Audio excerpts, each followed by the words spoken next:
Hola, hoy vamos a ver cómo comparar, cómo sumar y cómo restar fracciones. Primeramente vamos a hacer un comentario histórico. Las fracciones también se llaman quebrados, decíamos en una clase anterior. Esto es porque tradicionalmente siempre se ha considerado un quebrado como una parte de la unidad. La unidad la definía Euclides como lo que no tiene partes. Por ejemplo, una casa no tiene partes. Un caballo en principio no tiene partes, porque si haces parte, bueno, lo has matado y ya no tienes un caballo, tienes trozos. Entonces esos números se llamaban números rotos, había que romper la unidad. Romper también es quebrar, se llamaba número quebrado o quebrado. Esto se sigue diciendo en España, México, en Argentina y en algunos sitios más. La expresión número fraccionado en realidad la usó Fibonacci, mucho tiempo antes que en España, pero fue España, que claro que estaba extendida por todo el mundo, que lo popularizó. En particular un tratado de 1512 que tuvo mucha difusión por Europa. Pero esa es otra cuestión. A las fracciones o quebrados también se le dicen números partitivos, pero los matemáticos no lo llaman así. Esto es una cosa exclusivamente lingüística. Como cosa curiosa, antiguamente numerador y denominador se llamaban partición y partidor. Bueno, vamos con lo que interesa. ¿Cómo comparamos fracciones? Vamos a distinguir tres casos. Que tengan igual denominador. Si tienen igual denominador significa que tenemos dividido entre n y en un caso, por ejemplo, supongamos que tomamos dos partes y en otro supongamos que tomamos 5. Claro, si todas las partes son iguales, quien toma más partes toma más cantidad. Claro, es mayor la que tiene el numerador más alto. Entonces, en general, podemos poner aquí, si una fracción tiene la forma p partido q, ¿por qué estas letras? Bueno, porque tradicionalmente los matemáticos la llaman así. Si aumenta el numerador, manteniendo constante el denominador, claro, la fracción aumenta. Bien, es mayor la fracción que tiene mayor numerador. Vamos a suponer que ahora tenemos fracciones con igual numerador. En este ejemplo podemos pensar, por ejemplo, en 2 quintos, y esto nos referimos de nuevo a que todo esto es la unidad. ¿Qué es la unidad? Puede ser una pizza, puede ser una herencia, puede ser un terreno, un predio, cualquier cosa que supongamos que no tiene partes. Y que por tanto, para hacer partes tenemos que romper.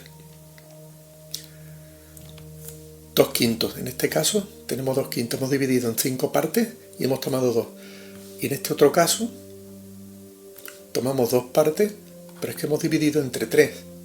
Claro, ¿qué parte es mayor? Es mayor naturalmente un tercio. Si dividimos entre menos personas una herencia, por ejemplo, pues ya más tocan. Entonces aquí es lógico que sin hacer ningún cálculo digamos que 2 tercios es mayor que 2 quintos. ¿Por qué? Pues porque un tercio es mayor que un quinto.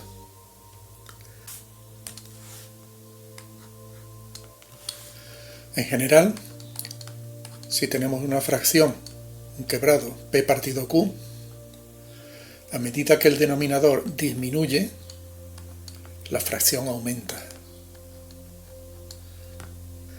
Si ambos son diferentes, aquí tenemos un problema. Si tenemos, por ejemplo, en este caso, ponemos por ejemplo 2 quintos y tenemos 3 séptimos. ¿Cuál es mayor? Pues la verdad es que aquí está un poco difícil. Entonces aquí lo que se nos ocurre, usando un poco el ingenio, es que las dos tengan el mismo denominador. Claro, lo reducimos a este caso. ¿Cómo podemos tener el mismo denominador? Bueno, yo esto de aquí puedo multiplicarlo por 1. Y 1 son 7 séptimos. ¿Por qué por 7? Porque 7 es el denominador de la otra fracción. Y ahora multiplicamos este por 1. Claro, 2 quintos por 1 son 2 quintos. Y 3 séptimos por 1 son 3 séptimos. Con lo cual nos da que 2 quintos, con esta transformación, decimos 7 por 2, 14. Y 7 por 5, 35. Y en este caso 3 por 5, 15. 7 por 5, 35. Y ahora ya sí podemos decir que 15 35avos, o sea, esta fracción, 3 séptimos, es mayor que la otra. ¿De acuerdo? 2/5 es más pequeño que 3/7. No os he contado todavía que todas estas fracciones que estamos viendo, que son partes de la unidad, se llaman fracciones propias. Una fracción propia, al ser una parte de la unidad, P partido Q es menor que 1. Son todos estos ejemplos. Por ejemplo, 2/5 es una parte de la unidad, una fracción, un trozo, una unidad rota y tomando parte de ella. Las fracciones que son mayores que 1, les decimos que son fracciones impropias.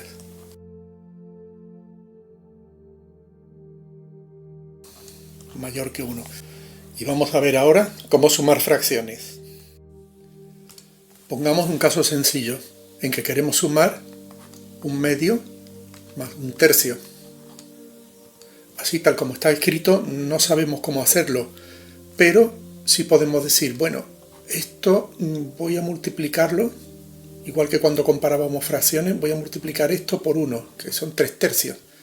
3/3 es 1 y 1/2 por 1 es 1/2. Tendrá otra forma la fracción, pero sigue siendo 1/2. Y este lo multiplicamos por 2 y dividimos entre 2. Con lo cual 1/3 por 1 sigue siendo 1/3.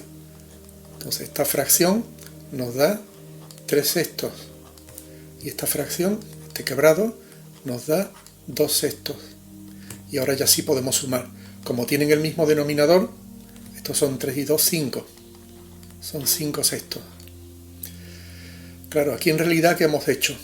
El 1/2 lo hemos dividido entre 3.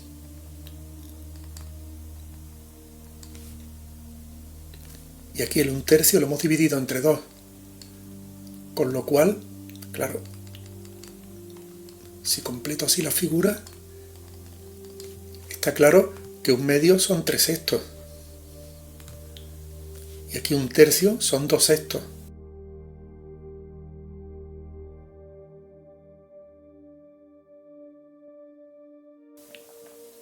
Supongamos que queremos sumar 2/5 más 3/7. Aquí multiplicamos y dividimos por 7. 7 por 2, 14. 7 por 5, 35. Y ahora aquí multiplicamos y dividimos por 5. 3 por 5, 15. 35. 14 y 15, 29. Entre 35. Ya está ahí hecha la suma. Claro, en este caso es muy fácil porque los dos denominadores son números primos. ¿Qué pasa si el denominador es un número compuesto? Y aquí empieza a aparecer, vemos la necesidad de aplicar todo lo que hemos aprendido antes. 5 partido 84 más 13 partido 126 igual. Claro, necesito dos fracciones que tengan el mismo denominador. O sea, lo que escriba aquí tiene que ser lo mismo que escriba aquí. Naturalmente, puedo multiplicar los dos números, pero eso sabemos que ya no es tan inteligente, porque un múltiplo común es el producto de los dos, pero yo quiero el múltiplo más pequeño posible. Y aquí aparece la descomposición en factores primos, claro, y allá el mínimo como un múltiplo. Lo hacemos.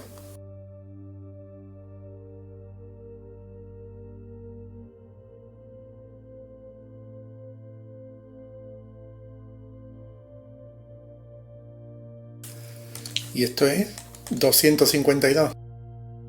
Bien, tenemos ya el denominador común. Ahora viene una fase que suele confundir a los estudiantes cuando empiezan. Vamos a ver, el 84 se ha multiplicado por algo para que dé 252. Claro, 252 es múltiplo de 84, por lo tanto es 84 por algo. ¿Cuánto es ese algo?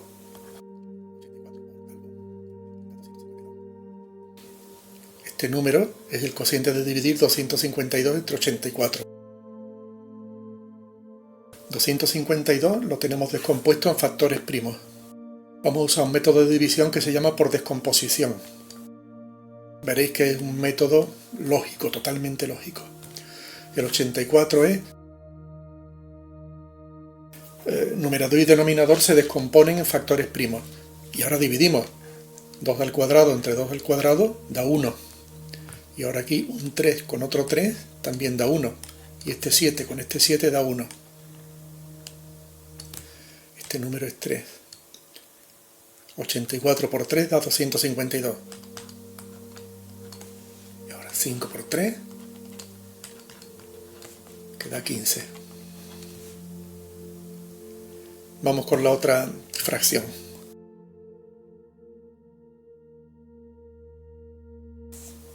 Con la otra fracción, 126 se ha multiplicado por algo para que dé 252. ¿Por cuánto se ha multiplicado 126? Pues 126 por algo da 252. Este algo es 252 entre 126. Dividimos del mismo modo. 252 es 2 al cuadrado por 3 al cuadrado por 7. Lo tenemos aquí a la derecha. Y 126 es 2 por 3 al cuadrado y por 7. Y ahora dividimos. 3 al cuadrado entre 3 al cuadrado me da 1. 7 entre 7 da 1. Y aquí un 2. Con otro 2 también da 1. Esto de aquí es 2. Por tanto, este número de aquí ha sido 2. 126 multiplicado por 2 me da 252. Y ahora, para que la fracción no cambie, el numerador también lo tengo que multiplicar por 2. Son 26. Abro un poco de hueco para poner la solución.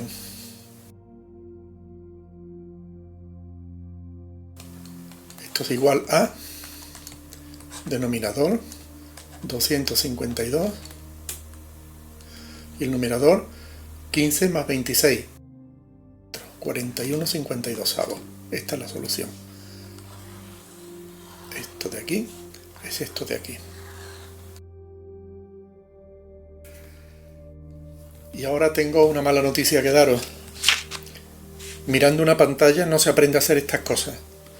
Mirando una pantalla puedes entenderlo, pero para aprender a hacerlo tienes que hacerlo tú. Tienes que agarrar un ejemplo, buscar ejemplos en internet y hacerlo.